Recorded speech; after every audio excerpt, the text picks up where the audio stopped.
Ingin ku peluk mereka. Bagian 3.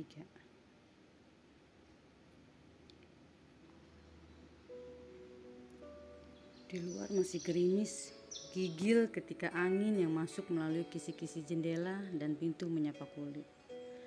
Wangi aroma mie rebus dari dapur cukup menghangatkan, tapi sayang tidak bisa menggugah selera makanku yang sedang turun. Sudah hampir 1 jam aku berada di depan laptop, tanpa ada yang bisa aku ketik satu kata pun. Semuanya seperti hilang begitu saja. Otakku terasa kosong, yang tertinggal hanyalah bayangan-bayangan yang diceritakan Darsi tadi siang. Marsudi mematikan mesin motornya ketika sampai di halaman rumah. Setengah berlari, laki-laki itu masuk dengan menendang pintu ruang tamu, mengagetkan Darsi dan ketiga anaknya yang sedang makan siang. "Dasar kau wanita sundal!" Laki-laki itu langsung menjambak rambut Darsi dan menariknya ke kamar. Tanpa memberikan kesempatan istrinya bertanya, tangan kekar itu menghujami pipi Darsi dengan tamparan.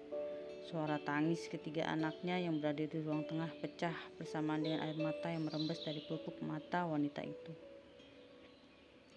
"Ya ampun, ada apa ini? Kok pada nangis semua?" Terdengar suara mertuanya di ruang tengah tempat anak-anak berada. Mungkin tangisan ketiga bocah tersebut sampai hingga ke rumah mereka yang hanya berjarak beberapa meter saja. Marsudi menghentikan tamparannya. Laki itu keluar dari kamar dan pergi meninggalkan rumah. Darsi terduduk di pojok tempat tidur, menunduk dengan air mata yang terus meleleh.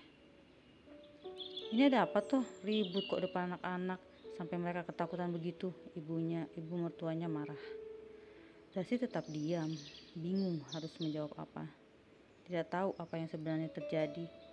Ada yang salahkah dengan dirinya hingga Marsudi semarah itu?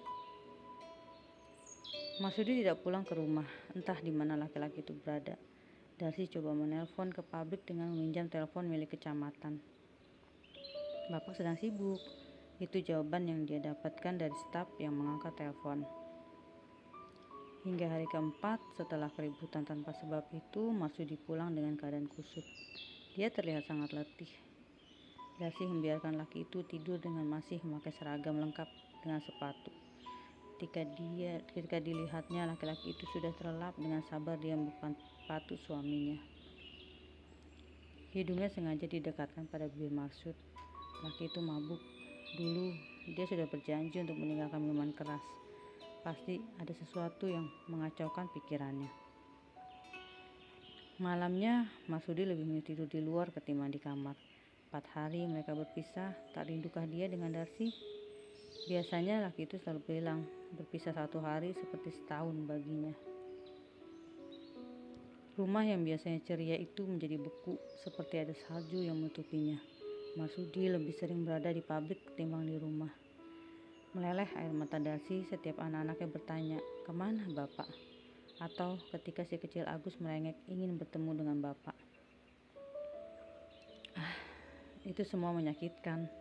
Lebih menyakitkan lagi ketika sebulan kemudian 2 orang parubaya datang ke rumah mertuanya, meminta pertanggungjawaban karena anak gadis mereka hamil. Marsudi pelakunya. Namanya Ratna. Usia wanita itu baru 17 tahun. Dia adalah karyawati di pabrik tempat Marsudi bekerja. "Semuanya gara-gara kamu, Darsi." Tuduhan itu dilontarkan ibu mertuanya ketika Darsi coba membagi kesedihan yang dia rasakan. Darsi terdiam. "Ya, salahkan saja semuanya padaku," jeritnya dalam hati. Keinginan punya anak perempuan itu alasan yang terlalu dibuat-buat oleh Marsudi ketika Darsi meminta alasan mengapa dia menikah lagi. Pertengkaran 1 bulan lalu sengaja dibuat laki itu untuk menjelekkan Darsi di depan ibunya. Lalu saja ada yang dikomplain Marsudi. Masakan kurang garam lah, baju setrikanya kurang rapih lah, sampai rumput di depan rumah kering pun semuanya salah Darsi. Laki-laki itu berhasil mempengaruhi ibu dan orang sekitarnya hingga dianggap tidak becus sebagai istri. Dia dianggap gagal. Padahal kalau memang Darsi tidak becus mengurus rumah tangga mereka, mengapa harus menunggu bertahun-tahun untuk protes? Lelaki memang selalu ada alasan untuk menghujat istrinya, padahal sungguhnya dia hanya mencari lubang yang lebih sempit. Ibu mertua yang sudah tidak menyukai Darsi sejak mereka menikah menjadi semakin membenci perempuan malang itu. Rencana untuk Marsudi yang sudah menjadi rahasia umum adalah dia akan dinikahkan dengan Sundari, gadis manis yang masih kerabat jauh. Selain manis, dia juga seorang guru dan bahkan sekarang sudah menjadi kepala sekolah. Kalau perempuan itu mau sadar diri, sebenarnya gadis yang dijodohkan dengan Marsudi itu pun mungkin lebih bahagia tidak jadi menikah dengan anaknya. Apalah Marsudi dulu hanya seorang tukang kenek potong di konveksi. Mana ada wanita pintar mau dengan kuli borongan seperti dia. Mengapa tidak terpikir di otaknya kalau rezeki yang datang pada anaknya tersebut karena dia menikah dengan Darsi? Nyatanya memang kebencian mengalahkan nalar dan akal sehat yang dimiliki manusia. Semuanya salah Darsi, semuanya salah perempuan.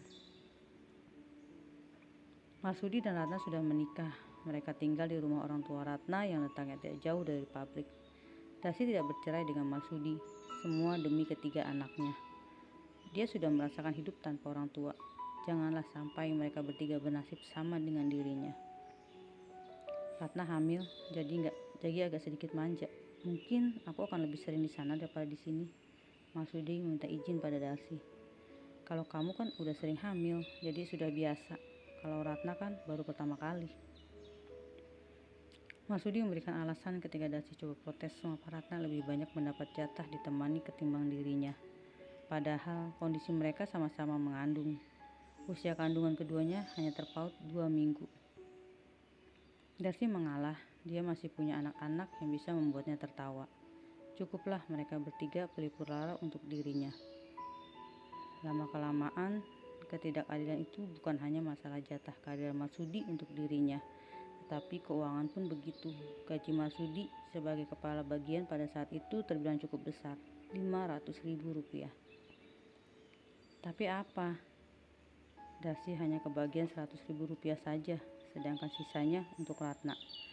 Apakah laki itu tidak memikirkan bahwa ada 4 perut yang perlu diisi di sini, sedangkan di sana hanya 1? Belum lagi biaya-biaya tambahan untuk Joko dan Darmo, putra mereka yang sudah mulai masuk SD.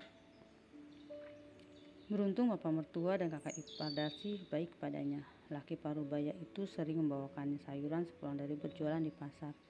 Aji, kakak Marsudi pun sering memberi uang jajan untuk keponakannya. Tapi kebaikan itu ditanggapi lain oleh Marsudi. Dia marah dan menuduh kakaknya sendiri ada main dengan Darsi. Pertengkaran berbulan-bulan lalu yang tidak diketahui sebabnya dijadikan alasan untuk menghakimi Darsi. Terbuktikan kalau kamu ada main dengan kakakku sendiri, tuduh Marsudi sambil membanting gelas hingga pecah berkeping-keping. Kamu tidak perlu menuduhku seperti itu hanya untuk mencari kesalahanku, Marsud. Darsi coba melawan. Kalau kalian tidak ada main, buat apa dia baik sama kamu? Mereka keponakan Mas Aji, Marsud. Wajar kalau dia baik sama aku dan anak-anakmu. Kalau bapakmu baik sama aku dan mereka juga, apakah kamu akan menuduh aku ada main dengan bapak? Darsi geram. Dia sama naik pitamnya dengan Marsudi. Pertengkaran hebat itu tidak dapat dihindari. Adu mulut makian terjadi. Gaduh semakin menjadi ketika bocah yang sebelumnya diam menangis. Mereka ketakutan hingga saling merangkul satu sama lain. Akal waras suamiku telah hilang, gemeretak suara gigi Darsi terdengar ketika bibirnya mengatakan itu. Kakaknya sendiri dia jadi kambing hitam kan tidak bisa menemukan kesalahanku, desahnya pelan. Sekotak tisu kusodorkan padanya. Darsi mengambil satu, kemudian mengelap basah di ujung matanya. Dia menarik napas panjang sebelum memulai ceritanya lagi. Marsudi tidak pulang setelah kejadian itu, walaupun Ratmi menyampaikan pesan bahwa anak keempatnya telah lahir. Bayi mungil itu berjenis kelamin perempuan. Ada setumpuk harapan dengan lahirnya bayi tersebut. Bukankah Marsudi menginginkan anak perempuan?